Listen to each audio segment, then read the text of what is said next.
అందరికీ నమస్కారం. భానుమతి రామకృష్ణ గారి అత్తగారి కథలకు స్వాగతం. ఇప్పుడు మీరు వినబోతున్న కథ అత్తగారు జపాన్ యాత్ర. ఆ రోజే ప్రప్రథమంగా వైకౌంట్ విమానంలో బొంబాయి నుండి మద్రాసు వచ్చాము. మా వారు నేనును పొద్దుటే 7ంటికి బొంబాయిలో బయలుదేరాం. 10ంటికల్లా మద్రాసు వచ్చేశాం. ఇంటికి రావడంతోనే మమ్మల్ని చూసి మా అత్తగారు ఆశ్చర్యపోయారు. తెల్లవారి 6 గంటలకి బొంబాయి నుంచి ఫోన్లో మాట్లాడిన మేము 10ంటికల్లా ఇల్లు చేరామంటే ఆవిడ నమ్మలేకపోయింది.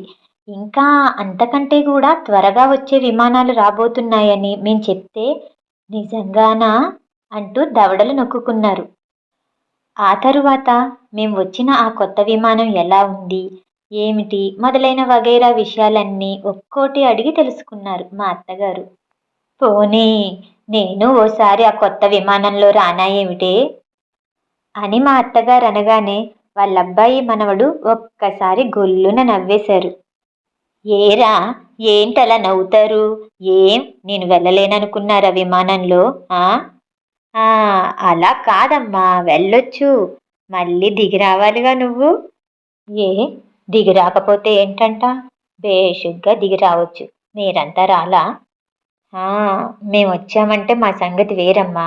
వయసు వాళ్ళం, పర్వాలేదు. నీకు వయసు అయిపోయింది. విమానంలో కూర్చోగానే సరా? విమానం పైకెళ్ళేటప్పుడు ఒక్కోసారి మాకే కడుపులో తిప్పుతుంది. ఎట్లాగెట్లాగూ కడుపులో తిప్పుతుంది. నేనప్పుడే అనుకున్నా. మరి తిప్పకేం చేస్తుంది? గరుడ పక్షిలా అంతెత్తున ఎగురుతుంటే. ఇంకా గరుడ పక్షి అంటావేంటమ్మా? గరుడ పక్షి కంటే చాలా ఎత్తులో వెళ్తుంది. ఈరోజు మేము వచ్చిన విమానం అయితే 18,000 అడుగుల పైన వచ్చింది. ఇంకా ఎత్తుకెళ్లే పెద్ద విమానాలు ఉన్నాయనుకో. ఓరి నాయనోయ్, ఎట్టాగు అన్ని వేల అడుగులే అంటే ఆకాశానికి దగ్గరగా అన్నమాట.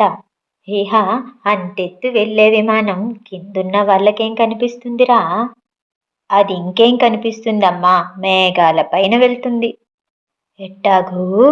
మరి మన ఇండ్ల పైన వెళ్తున్నప్పుడు గరుడ పక్షిలాగా కనిపిస్తుందేంట్రా?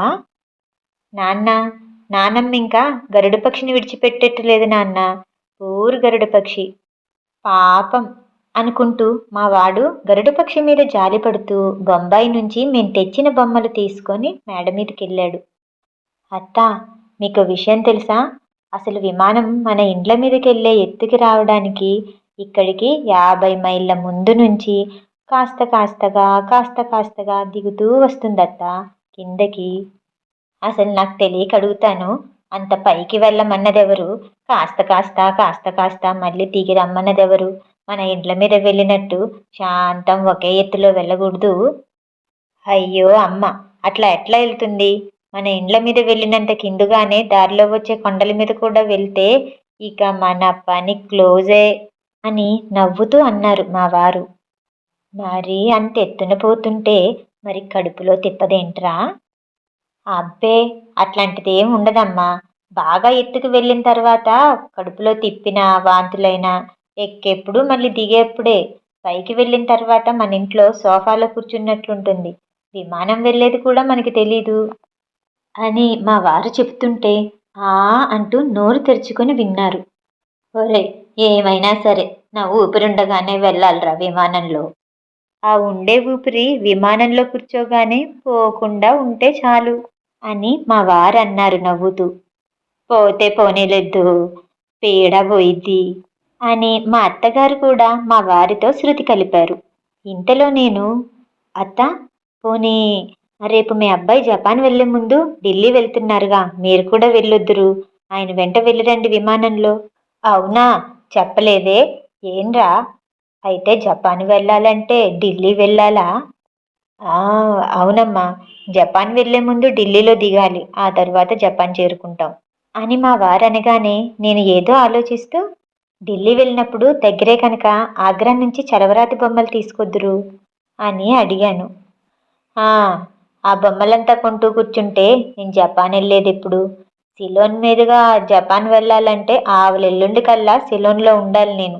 ఒకవేళ సింగపూర్ వెళ్ళినట్లయితే శుక్రవారం దాకా టైం ఉంది నాకు. ఆహా, మరి నీ ప్రయాణం ఎప్పుడు రా మరి? ఇంకెప్పుడు అంటావేంటమ్మా? రేపే కాదు నేను వెళ్ళాల్సింది. ఆహా, రేపేనా? మరి నన్ను కూడా నీతో పాటు తీసుకెళ్లరా? ఈరోజు మీరొచ్చిన కొత్త అకౌంట్ విమానంలో. మావారు గొల్లున నవ్వుతూ, అకౌంట్ విమానం కాదమ్మా, వైకౌంట్ విమానం అని అనగానే మా అత్తగారు తెల్లబోయారు పాపం. ఆ, ఏదో లేరా, ఎత్తుభారం విమానం, ముసల్దానికి. నాకేం తెలుసా పేర్లన్నీ, ఏనాడు విన్నాను చూశాను. అది సరేగానేరా, మరి విమానంలో వెళ్ళేటప్పుడు మన వెంట సామాన్లు గట్రా తీసుకెళ్ళొచ్చా? తీసుకెళ్ళొచ్చు, కానీ రైల్లో తీసుకెళ్ళలేని సామాన్లు కావు. అబ్బే, ఆ మాత్రం తెలీదా నాకు? రైల్లో తీసుకెళ్ళినవన్నీ సామానెందుకురా, మట్టసంగా తెస్తాలే. నా బడి బట్టలు, ఇసుక కుంపటి, కాసిన బొగ్గులు, చారెడు బియ్యం, పొంగించుకునే కాళహస్తి, చిన్న కంచుపప్పు గిన్నె, చారు పెట్టే చిన్న సత్తు గిన్నె, కూర మొక్కలు వేసుకునే చిట్టి బాండి, 2 గరిటెలు, నామర చెంబు. అదేంటి, నా మడి నీళ్ళ బిందె తప్ప కూరగాయ జాడీలన్నీ ఇక్కడే వదిలేస్తాలే. ఇవన్నీ కలిపి ఏమవుతాయిరా, ఒక చిన్న గోతాన్ సామాన్ అంతే. ఈ సరంజామా అంతా మా అత్తగారు చెప్తుంటే మా వారు పొట్ట చెక్కలయ్యేట్లు నవ్వుతూ, సరేలేమ్మా, అట్లాగేలే అంటూ మేడ మీదకెళ్ళిపోయారు. బొంబాయి నుండి తెచ్చిన చీరలు, బొమ్మలు వగేరా 2 పెట్టెల సామాన్లు మా అత్తగారికి చూపించాను. అన్నీ చూసిన మా అత్తగారు, అది సరేనే, విమానంలో ఇన్ని సామాన్లు తెచ్చారే, మరి ఆ మాత్రం నా వంట సామాను పట్టదటే? పట్టకేమవుతుందత్తా, అంత పెద్ద విమానంలో. ఆ, అదే కదా, అబ్బాయికంతా ఎగతాలే, వాడి మాటలకేం గాని. తెలియకడుగుతా, నా వయసు వాళ్ళెవరైనా విమానంలో వెళ్ళారా?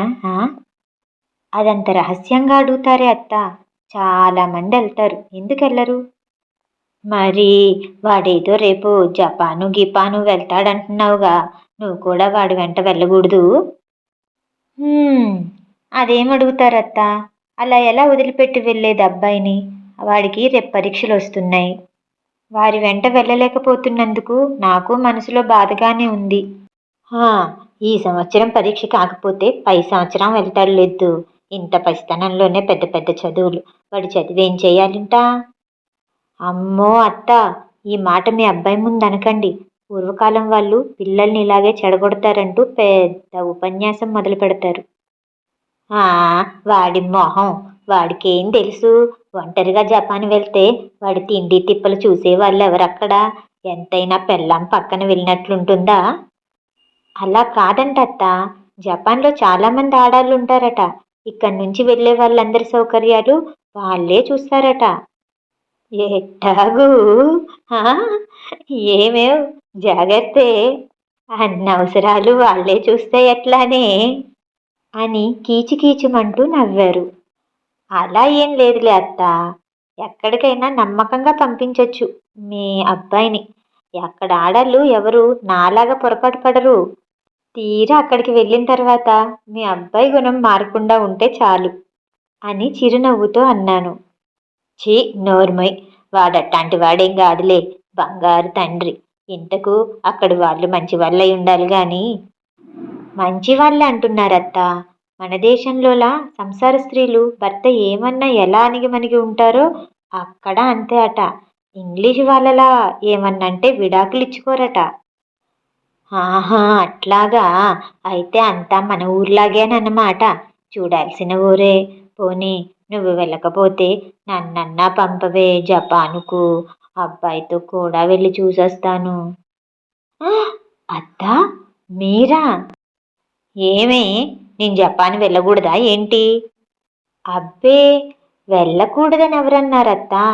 వెళ్ళొచ్చు, కానీ ఒక్కటే చిక్కు. మీరు వెళ్ళేట్లయితే కొన్ని నెలల ముందే పాస్పోర్ట్కి అప్లై చేసుకోవాలి. దానికి చాలా గొడవుందత్తా. ఎప్పుడంటే అప్పుడు మన ఇష్టం వచ్చినట్లు వెళ్ళడానికి లేదు, దూరాభారం. అదేమిటే దూరాభారం అంటావు? అదేమన్నా ఇంగ్లాండ్ గనకనా?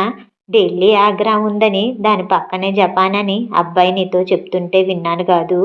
అసలు ఇన్నాళ్ళు ఢిల్లీ పక్కనే జపాన్ ఉందని నాకు తెలీదు. తిక్క మొత్తుకోళ్ళు అంటూ పడి పడి నవ్వారు మా అత్తగారు. నేనెట్లా ఊరుకునేది? నేను కూడా కలిసి నవ్వేశాను. అత్తా, చెప్పు. ఢిల్లీ పక్కన జపాన్ ఉందని మీ అబ్బాయి అంటుండగా విన్నారా? లేక మీరే అనుకుంటున్నారా? నేననుకోవడం ఏంటే నా తలకాయ. రేపు వాడు ఢిల్లీ వెళ్లే ముందు ఢిల్లీ నుంచో సీలోపూర్ వెళ్ళాలన్నాడు గాదు. నా మతి పోయింది. సీలోపూర్ ఏమిటి? ఓహ్! సింగపూరా? ఆ! ఆ! అదే. ఇంకేదో పేరు చెప్పాడమ్మా. ఏంటబ్బా అది? ఆ! సిలోనా? ఆ! ఆ! ఆ! అదే. సిలోనా. సిలోనా కాదత్తా, సిలోన్. ఆ! ఏదోలే. సిలోనానో, పలానానో. మరి ఆ ఊళ్ళన్నీ చూడాలంటే కూడా పాస్‌పోర్ట్ కావాలంటే మరి? పాస్‌పోర్ట్ అన్నందుకు నేను నవ్వాపుకోలేక చచ్చాను. ఆ! అది కూడా కావాలి కదత్తా! అయితే మరెట్టాగే? ఎట్లాగో అట్టా నాకు తెలీదు. రేపు వాడితో కూడా నన్ను జపాన్ పంపించే ఏర్పాటు చెయ్యవే అని మా అత్తగారు నా చేతులు పట్టుకొని అడిగారు. పాపం అనిపించింది. అయినా అత్తా, ఒకళ్ళు పంపించేదేముంది మిమ్మల్ని? మీరే అడగండి మీ అబ్బాయిని. ఆ! నా మాట వాడికో లక్షమా చెప్పు. పోనిద్దురత్తా, మరి నా మాట అంతేగా. అదెట్టాగే? నీ పిచ్చి గాని, ఈ కాలంలో తల్లి మాట ఎవరే ఖాతరు చేస్తారు? నువ్వు కాస్త గట్టిగా చెప్పకపోతే నేను జపాన్ వెళ్తాననడం వాడికింకా ఎగతాళిగానే అనుకుంటాడు. ఇక ఏం చెప్పేది చెప్పండి మా అత్తగారి విశేషం. ఈలోపుగా మావారే మళ్ళీ మేడ దిగొచ్చారు. ఆయన్ని చూడగానే నాకు నవ్వాగింది కాదు. అబ్బాయొచ్చాడు అడగమన్నట్లు మా అత్తగారు నాకు సంజ్ఞ చేస్తూ నా చేతి మీద పొడిచారు. ఏమండోయ్! ఒకసారి నా మాట వింటారా? ఢిల్లీ దగ్గరున్న జపాన్ కట. ఓసారి మీ అమ్మగారిని తీసుకెళ్తారా? ఢిల్లీ దగ్గరున్న జపానా? ఢిల్లీ దగ్గరున్న జపాన్ ఏంటి? అదేరా, ఇందాక నువ్వనలే ఢిల్లీ వెళ్ళి ఏకంగా ఆగ్రా మీదుగా జపాన్ ఎడతానని అని మా అత్తగారు అంటుంటే మా వారు నవ్వుతూ వాళ్ళమ్మని కాసేపు ఏడిపించడానికని అవునవును అన్నాను అని అప్పటి వరకు అనేశారు. ఆ! మరింకేం, తిక్కముండం చేసి మరీ ఏడిపిస్తావే అంటూ నా బుగ్గ పొడిచింది మా అత్తగారు. నా అవస్థ చూసి మా వారు నవ్వు ఆపుకోలేకపోతున్నారు. ఏమండోయ్, ఇంకోటి, మీరేదో సీలోపూర్ వెడతారట కదా అని అటకాయిస్తూ అన్నాను ఊరుకోకుండా. సీలోపూర్ ఏమిటి? నా బొంద సింగపూర్. అబ్బా! అదేలెండి. మరి ఆ సిలోన్ మాటేంటి? అందుకే రెండూ కలిపి సీలోపూర్ అన్నారు మీ అమ్మగారు షార్ట్ కట్‌లోనే. ఇక ఆ మాట వినగానే మా వారు నవ్వలేక ఆయాసపడిపోయారు. అబ్బబ్బా! చాలు, చంపకండింక. అసలు జపాన్ ఎటెల్లాలో ముందు నేనే మర్చిపోయానిప్పుడు. ఆ మాట విన్న మా అత్తగారు, అదేమిట్రా పిచ్చినాయనా! అట్టా మర్చిపోతే ఎట్టాగు? ఆ ఊరెటెల్లాలో బాగా తెలిసిన వాళ్ళనడిగి జాగ్రత్తగా కనుక్కోరా. ఫలానా చోట దిగుతానని ముందుగానే విమానం తోలే డ్రైవర్‌తో చెప్పి పెడితే సరి. ఆ ఊరొచ్చేసరికి చచ్చినట్టు విమానం కిందకి దింపుకొస్తాడు. సరేనా? అని మా అత్తగారు సలహా ఇస్తుంటే మా వారు మళ్ళీ కడుపు పట్టుకొని పడి నవ్వారు. ఏమిట్రా తిక్కన్నా, అంత చేటు నవ్వుతున్నావు? అది సరే గాని జపాన్ ఇక్కడికి ఎంత దూరం? అబ్బే, దగ్గరేనమ్మా. ఏమంత దూరమని? ఢిల్లీ పక్కనే కాదు అని నన్ను చూస్తూ నవ్వుతూ అన్నారు. మరి టికెట్ ఎంతరా జపాన్‌కు? టికెట్ అంటే రూ. 40 4 పైసలు. రూ. 40? అవునులే. మరి ఢిల్లీ దగ్గరాయే. మాటలా? పైగా విమానం తోలేవాళ్ళు విపరీతంగా టికెట్ ధర పెంచేసుంటారు. రైలు కంటే ఎక్కువ కావాలంటూ కాస్త డబ్బున్న వాళ్ళని తెలిస్తే టికెట్ ధర మరి కాస్త ఎక్కువ చేస్తారేమో గూడా. అది సరే గాని నేను జపాన్ రావాలంటే అదేదో పాసు కావాలంట. ఏమిట్రా అది? అదా! అదేం లేదమ్మా, గేటు పాసు అన్నారు మా వారు నవ్వుతూ. మరి ఆ పాసు లేకుండా రానివ్వరా? ముసల్దాన్నేగా. నాకు కూడా ఎందుకురా పాసు పూసును. నువ్వు చెప్తే వింటారులేరా. ఎట్లాగోట్లా నన్ను కూడా జపాన్‌కి తీసుకెళ్ళరా. చూస్తాను జపాను. నువ్వెందుకమ్మా జపాను? చూడ్డానికి రా. ఇంకెందుకు? ఏం ఆడవాళ్ళు రాకూడదా ఏం? ఆ, కూడదనే చెప్పారు. అసలు అక్కడే ఆడవాళ్ళు ఎక్కువై చస్తున్నారట. ఇంకా ఇక్కడి నుంచి కూడా ఎందుకు అని అన్నారు. పోన్లేరా నాయన, ఆడాళ్ళు ఎక్కువ ఉండే ఊరే కలకలలాడుతుంది. ఆడది లేని ఇల్లు ఎలాగో ఆడవాళ్ళు లేని దేశం కూడా అంతే. ఏమో నాయన, చూద్దామనుకున్నాను. ఎటూ నీ పెళ్ళాం కూడా రావడం లేదు కనుక తల్లినైనా తీసుకెళ్తే కాస్త వేళకి నీ తిండి తిప్పలు చూసిందాన్ని అవుతాను. అట్లాగే నేను జపాను చూసొచ్చినట్టు అవుతుంది అని మా అత్తగారు అంటుంటే నవ్వాపుకోలేక కుర్చీలో చేరగిలపడ్డారు మా వారు. ఇంతకు నువ్వొకటి చెప్పు, జపాన్‌కు రైల్లో వెళ్ళాలా? విమానంలోనే వెళ్ళాలా? దాందేముందమ్మా, నీ ఇష్టం, ఎందులో అయినా వెళ్ళొచ్చు. హా, రైల్లో ఎందుకురా, ఎన్నోసార్లు వెళ్ళానుగా. విమానంలోనే. ఒకసారి జపాన్ తీసుకెళ్ళరా? సర్లేలేమ్మా, తీసుకెళ్తాను. రేపు ఢిల్లీ వెళ్ళి తిరిగి ఇంటికి రావాల్సిన పనుంది. మళ్ళీ వెళ్ళేటప్పుడు నిన్ను తీసుకెళ్తాలే. ఈలోగా నీ వంట సామానంతా గోతానికి వేసుంచు అని భోజనానికి లేస్తూ అన్నారు మా వారు. దాందేముందిలేరా, ఆ వంట సామానేమన్నా పెద్ద ఇదా? గోతాంలో వేసి కట్టడం క్షణం పని. ఇంతకు మరి కోడల్ని అబ్బాయిని ఎప్పుడు తీసుకెళ్తావురా జపాన్‌కు అని అడిగారు మా అత్తగారు మమ్మల్ని రికమెండ్ చేస్తూ. ఆ, రేపు నిన్ను తీసుకెళ్తాను కదా. జపాన్ ఎంత దూరమని? దగ్గరేగా. వచ్చిన వెంటనే వాళ్ళిద్దరిని తీసుకెళ్తాలే. ఆ, అలా అన్నావు బావుంది. అదే మరి, ఆ పాటికి పిల్లాడి పరీక్షలు కూడా అయిపోతాయిలే. ఇంకేముంది, మరి నువ్వు కూడా లేవే భోజనానికి అంటూ మా అత్తగారు లోపలికి వెళ్ళిపోయారు. ఇంతలో మా వారు, ఇదేమిటి కొత్తగా మా అమ్మకు జపాన్ వెళ్ళాలనే పిచ్చి పట్టుకుంది? అవునండి, పాపం. ముఖ్యంగా విమానంలో ప్రయాణం చేయాలని ఆమె చాలా కాలంగా కలవరిస్తుందండి. పోనీ మీరు వెళ్ళేటప్పుడు తీసుకెళ్దురు అని చివాట్లు తింటానని తెలిసి కూడా అన్నాను. నీకేం మతి గితి పోలేదుగా. ఏం మాట్లాడుతున్నావు అర్థమైందా? అన్నీ తెలిసి కూడా అడుగుతున్నావు, మా అమ్మలాగా తయారయ్యావు అంటూ మా వారు నా మీద కోప్పడ్డారు. పాపం మరి అత్త. మరి ఆమెను తీసుకెళ్తానని అబద్ధాలెందుకు చెప్పారు? నిజంగానే జపాన్ మన ఇంటి వెనకాల ఉందనుకుంటుందండి ఆవిడ. సరే సరే, ఆమె అట్లా అనుకోవడమే మనకి క్షేమం. ఎందుకంటావా? జపాన్ ఎక్కడుందో ఎంత దూరం ఉందో తెలిస్తే ముందు నన్ను వెళ్ళొద్దంటుంది. ఆమెకు తెలియనంత వరకు మనం అదృష్టవంతులం.